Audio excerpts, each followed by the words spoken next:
علیکم ورحمۃ اللہ وبرکاتہ۔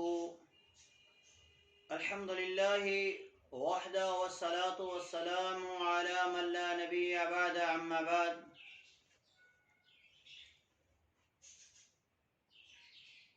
فاعوذ باللہ من الشیطان الرجیم من حمزہ ونفخہ ونفثہ فی صحف مکرمۃ مرفوعۃ مطہرہ بأیدی سفرہ کرام بررہ۔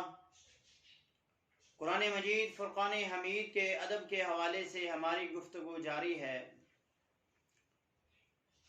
آج ہم قرآن مجید کے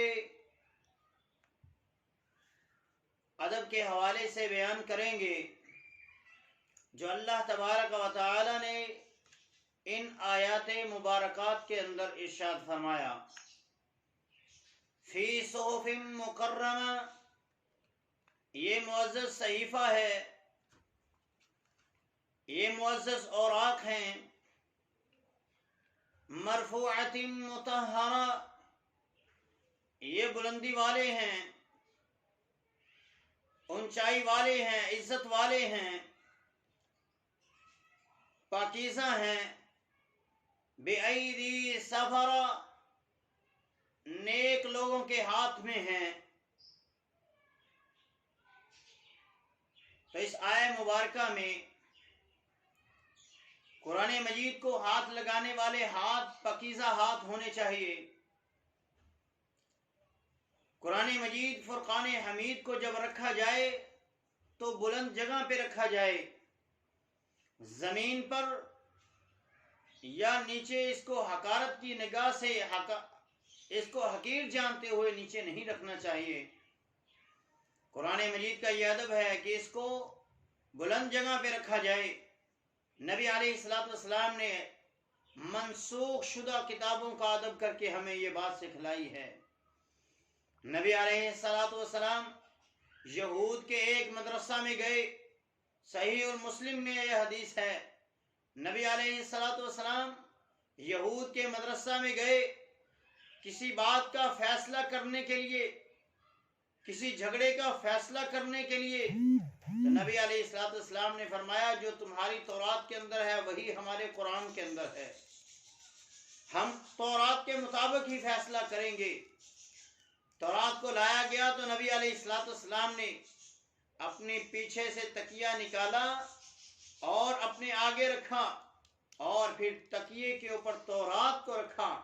جب ایک منسوخ شدہ کتاب کا اتنا ادب و احترام نبی علیہ السلام نے کیا تو پھر قرآن جو ان سب کتابوں کو منسوخ کرنے والی کتاب ہے اور قیامت تک جو تمام انسانوں کی رشد و ہدایت کے لیے اللہ تبارک و تعالی نے کتاب نازل فرمائی ہے، اس کا بھی یہ ادب و احترام ہے کہ اس کو بلند جگہ پہ رکھا جائے۔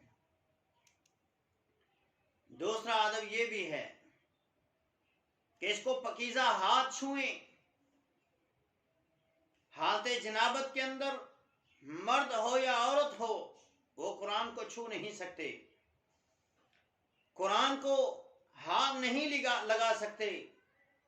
سیدنا ابو وائل رضی اللہ تعالی عنہ اپنی لونڈی کو بھیجتے، یرسل خادمہ وہی حائض الی ابی رزین، ابو رزین کے پاس حضرت ابو وائل نے اپنی لونڈی کو بھیجا، لتأتیہ بالمصحف، تاکہ وہ اس کے پاس قرآن مجید کو لائے، فتمسکہ بغلافہ، تو وہ اس قرآن کو اس کے غلاف سے پکڑ کر لاتی۔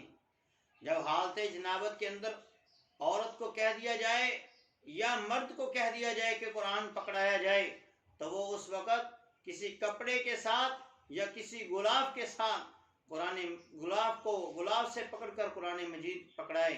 تو اس سے یہ بھی ہمیں پتہ چلتا ہے کہ قرآن مجید کے اوپر غلاف بھی چڑھایا جا سکتا ہے، اور یہ صحابہ کے دور سے بات چلی آ رہی ہے۔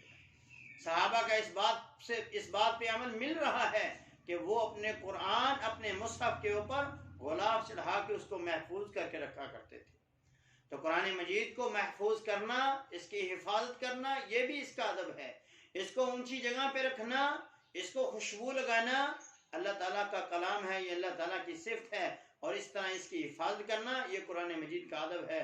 تو اللہ تبارک و تعالیٰ ہمیں اس کا ادب و احترام کرنے کی توفیق عطا فرمائے۔ اقول قولی ھذا استغفر اللہ لی ولکم ولسائر المسلمین۔ السلام علیکم ورحمۃ اللہ وبرکاتہ۔